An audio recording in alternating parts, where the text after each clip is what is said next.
ከቀን ሁሉ የተመረጠ ቀን ድንግል ማርያም የምትከበርበት ቀን ነው። ለምን? እሷ ዘመናችን ናት። እመቤታችን ዕድሜያችን ዘመናችን ናት።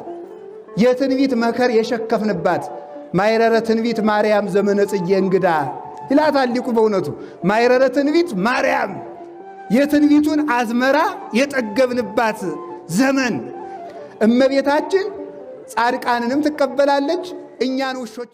ሰኔ 21 ከአንድ ቀን በኋላ ኃጢአታችን የሚደመሰስበት ቀን፣ ጸሎታችን የሚሰማበትና ከሰይጣን እስራት ከአጋንንት እስራት የምንላቀቅበት ታላቅ ቀን ነው። አቤት አቤት አቤት! እንኳን አደረሳችሁ፣ እንኳን አደረሰን። በእውነት ኧረ ለመሆኑ ሰኔ 21ን ለምን እናከብረዋለን? የሰኔ 21 የክብረ በዓሉ ታላቁ ቃል ኪዳንስ ምንድን ነው?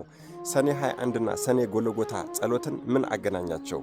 የሰኔ ጎልጎታን ኃያልና ታላቅ ጸሎት ማን ደረሰው? አደራ ሁላችሁም እንደምታውቁት ታላላቅ ክብረ በዓላት አቤት በዓላት ሲሆኑ ቀደም ብዬ ከአንድ ቀን ቀደም ብዬ ነው የምሰራው። ይህንንም ቪዲዮ ቀደም ብዬ የሰራሁበት ምክንያት ለሁሉም ሰው ተዳርሶ ሁሉም ሰው የበረከቱና የቃል ኪዳኑ ተካፋይ እንዲሆን በማለትና በዓሉን በጽሞናና በትኩረት እንዲያከብረው ስለሆነ በሚቻላችሁ መጠን በደንብ አድርጋችሁ ኮፒ ሊንክ በማድረግ የክርስትና ግዴታችሁን ተወጡ። ለቤቱ አዲስ ሆናችሁን ፎሎ ማድረግ እንዳይረሳ እላለሁ።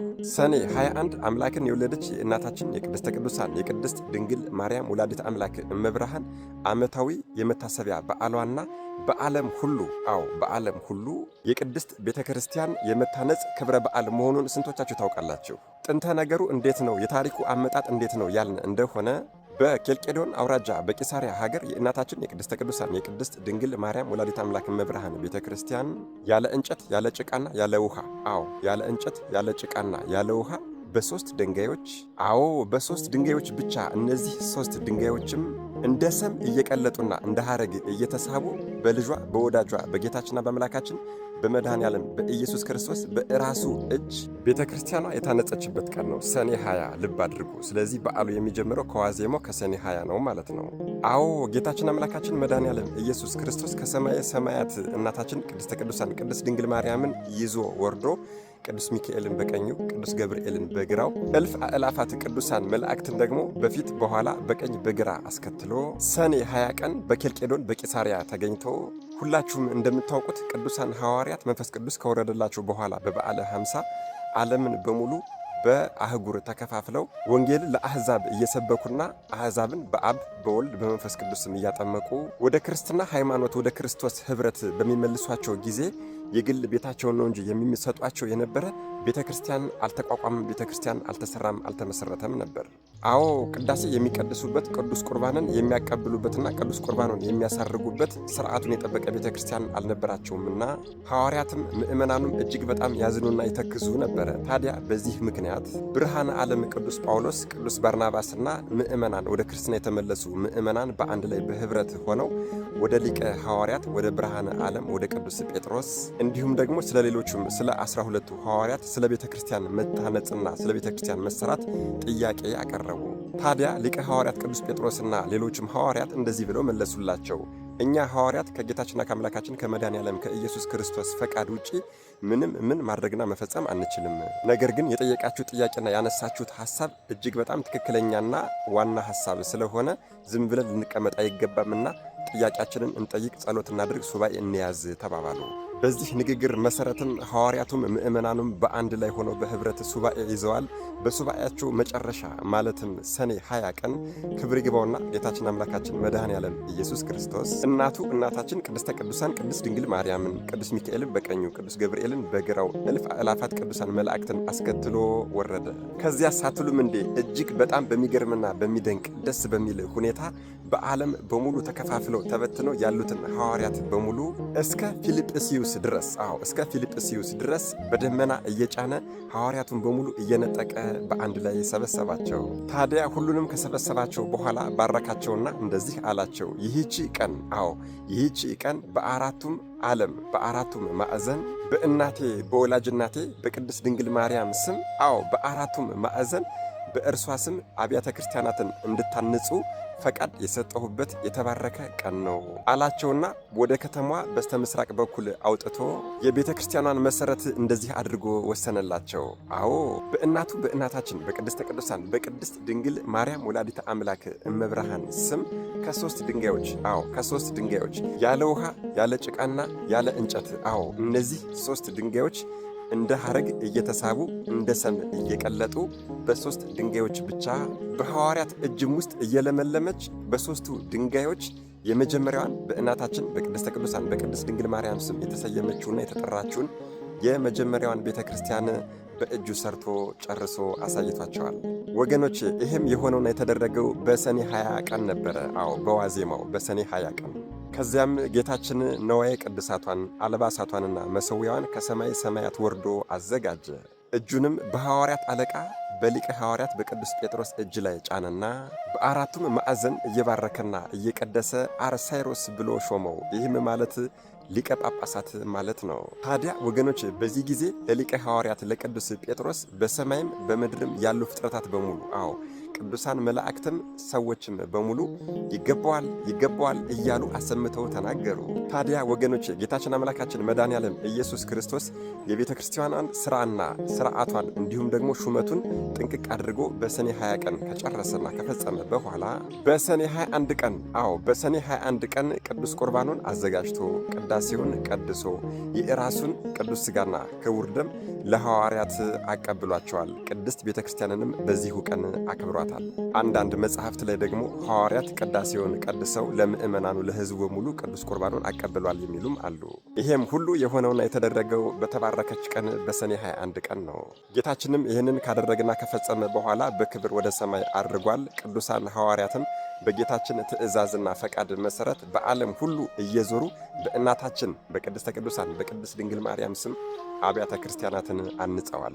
እሺ ወገኖች ሰኔ 21 የሚከበርበት የመጀመሪያውና ትልቁ ምክንያት ይሄን ሲሆን አሁንም ደግሞ ሌላውና ትልቁ ምክንያት ደግሞ እናታችን ቅድስተ ቅዱሳን ቅድስት ድንግል ማርያም ወላዲተ አምላክ እመብርሃን በአካለ ሥጋ እያለች በጌታችን መቃብር በጎልጎታ እየሄደች በሰኔ 21 ቀን በጌታችን በጎልጎታ በመቃብሩ እየሄደች ለሰው ልጆች በሙሉ ምሕረትን፣ ሰላምን፣ የኃጢአት ስርየትን የለመነችበት ጌታችን አምላካችን መድኃኔዓለም ኢየሱስ ክርስቶስም ደግሞ ከሰማየ ሰማያት ወርዶ ታላላቅ ቃል ኪዳኖችን ለእርሷ የሰጠበትና የገባበት በስሟ የተማጸነ በስሟ የተማመነ ስሟን የጠራ በዓሏን ያከበረ በእርሷ ስም ቤተ ክርስቲያን ያሳነጸ በስሟ ለተሰራች ቤተ ክርስቲያን ማንኛውንም አቅሙ የሚፈቅደውን መባአና ስጦታ ትንሽም ይሁን ትልቅ ያበረከተ የእርሷን ዜናዋን ተጋድሏን ድንቅ የሆነ ተአምሯን ሁሉ የተናገረ በስሟ ለተራቡ ያበላ ለተጠሙ ያጠጣ ለታረዙ ያለበሰ በእርሷ ስም ያዘኑና የተከዙ ሰዎችን ያጽናና በእርሷ ስም የታሰሩና የታመሙ ሰዎችን የጠየቀ እንዲሁ በአጠቃላይ በእርሷ ስም የተማመነና በእርሷ ስም የተጠጋውን ሰው በሙሉ ታላቅ ቃል ኪዳን የሰጠበትና የገባበት ታላቅ ቀን ነው።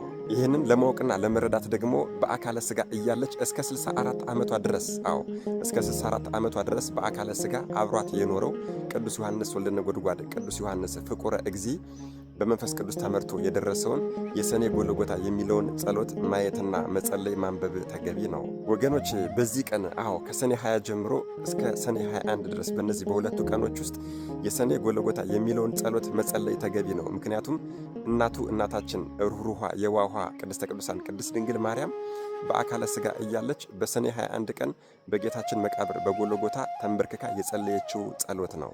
ታዲያ ወገኖች በዚህ ጸሎት ደግሞ ብዙ ነገሮች ተደርገውልናል ከልጅነታችን ጀምሮ ማለት ነው። ትልቁና ዋናው ቃል ኪዳኑንም ደግሞ ጸሎቱን እየጸለያችሁት እያለ የምታገኙትና የምትረዱት ይሆናል ማለት ነው። የሰኔ ጎልጎታ ትልቁንና ዋናውን ቃል ኪዳኑን ደግሞ አጠር ባለ ቪዲዮ ሌላ ጊዜ የምመጣበት ይሆናል ማለት ነው። ይህ ቪዲዮ እንግዲህ ለሁሉም ሰው እንዲዳረስ በሚቻላችሁ መጠን በደንብ አድርጋችሁ ኮፒ ሊንክ አድርጉት። እንደምታውቁት ሰሞኑን ቪዲዮቼ እየታዩ ስላልሆነ ማለት ነው። መድኃኔዓለም ኢየሱስ ክርስቶስ አስተዋይ ልቦናና ሰሚ ጆሮን ይስጠን። ከእናታችን ከቅድስተ ቅዱሳን ከቅድስት ድንግል ማርያም ወላዲተ አምላክ እመብርሃን ረድኤት፣ በረከት፣ ምልጃ፣ ቃል ኪዳን፣ ፍቅር እንድታውቁ አንዲት ምስጢር ልንገራችሁ።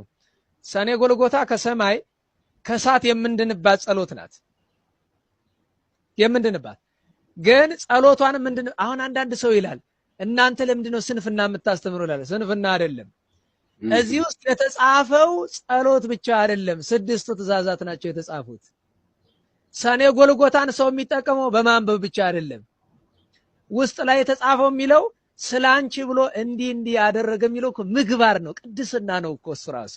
አየህ አምነህ ስታነበው እምነትህ ነው። ውስጥ ላይ የተራበ ያበላ፣ የተጠማ ያጠጣ፣ የታረዘ ያለበሰ የሚለውን ስታይ ወንጌል ማለት እሱ ነው። ሰኔ ጎልጎታ ወንጌል ነው፣ ወንጌል ነው። ምግባርም እምነትም ያለው ነው። ነገር ግን ምንም ነገር ሲገጥማችሁ ጸበል ብታጡ፣ ምንም ነገር ሲገጥማችሁ ውዳሴ ማርያም፣ ዳዊት፣ ሰኔ ጎልጎታ ደገሙ። ሌላም ሰኔ 21 ማለትም የሚቀጥለው እሁድ እነዚህን ሶስት ነገሮች ሳታደርጉ እንዳያልፋችሁ። ትምህርቱ ግን ለብዙ እህቶቻችን ወንድሞቻችን ይጠቅማልና ሼር፣ ኮፒ ሊንክ እያደረጋችሁ ኮመንት ላይ የቃል ኪዳን እናት እያላችሁ ጻፉልኝ። በሐዲስ ኪዳን በእመቤታችን ስም የታነጸችዋ የመጀመሪያዋ ቤተክርስቲያን የታነጸችባት ራሱ መድኃኔ ዓለም ክርስቶስ በዘባነ ኪሩብ ተጭኖ እልፍ አእላፍ መላእክትን አስከትሎ እመቤታችንን ታቦት ቅዱስ ጴጥሮስን ሰራየ ዲያቆን አድርጎ ቅዳሴ ቀድሶ ሐዋርያቱን ያቆረበበት እጅግ ድንቅ ዕለት ነው። በዚህች ዕለት እነዚህን ሶስት ነገሮች ብናደርግ ጸጋና በረከትን እናገኛለን። የመጀመሪያው ቅዳሴ አስቀድሰን ቅዱስ ቁርባንን መቀበል ይገባል። ለሐዋርያቱ ቀድሰህ ያቆረብ መስዋዕት አቅራቢ መስዋዕት አሳራጊ መድኃኔ ዓለም ክርስቶስ ሆይ የምቀበለውን ስጋና ደምህን ለሕይወት ለመድኃን አድርግልኝ እንጂ ለክፉ ለበደል ለኃጢአት ታድርግብኝ ብለን ተማጽነን ለምነን ራሳችንን አዘጋጅተን ቅዳሴ አስቀድሰን ቅዱስ ቁርባንን መቀበል ይገባናል። ሁለተኛ አብዝተን ጸሎት ማድረግ ይገባናል። እናታችን ቅድስት ድንግል ማርያም በጎልጎታ በልጇ በወዳጇ መቃብር ላይ ሆና ለዓለም ሁሉ ምሕረትን የለመነችበት የተማጸነችበት ልጇም ከእልፍ አእላፍ መላእክት ጋር ወርዶ ስምሽን የጠራውን በቃል ኪዳንሽ የተማጸነውን በስምሽ መባ ስጦታ ለቤተ ክርስቲያን የሰጠውን እምርልሻለሁ ብሎ ቃል ኪዳን የገባበት ዕለት ነው። በሕይወተ ሥጋ እያለች እስከ 64 ዓመት ድረስ አብሯት የሆነው ወንጌላዊ ዮሐንስ ፍቁረ እግዚእ ወይም ባለ ራእዩ ዮሐንስ የጻፈውን የደረሰውን እጅግ ድንቅ የሆነ ሰኔ ጎልጎታ የሚባለውን የጸሎት መጽሐፍ መጸለይ ይገባናል። ስሟን በመጥራት የቃል ኪዳኗ ተሳታፊ እንድንሆን ይህንን ጸሎት ማድረስ፣ መጸለይ፣ መለመን፣ መማፀን ይገባናል። ሶስተኛው በዚች ዕለት ዝክር ብንዘክር፣ የተራቡትን ብናበላ፣ የተጠሙትን ብናጠጣ፣ እንዲሁም በእመቤታችን ስም ቀዝቃዛ ውሃን እንኳን ቢሆን ለተቸገሩት ለተጠሙት ብንሰጥ የእመቤታችን ቃል ኪዳኗ ይሰምርልናል። በዚች ዕለት ዝክር መዘከር ከሁሉም ጊዜውም በተለየ ቃል ኪዳኗን እንድናገኝ በረከቷን እንድንሳተፍ ይረዳናል። የእመቤታችን የቅድስት ድንግል ማርያምን ጣዕሟን በአንደበታችን ፍቅሯን በልቦናችን ይሳልብን። አሜን።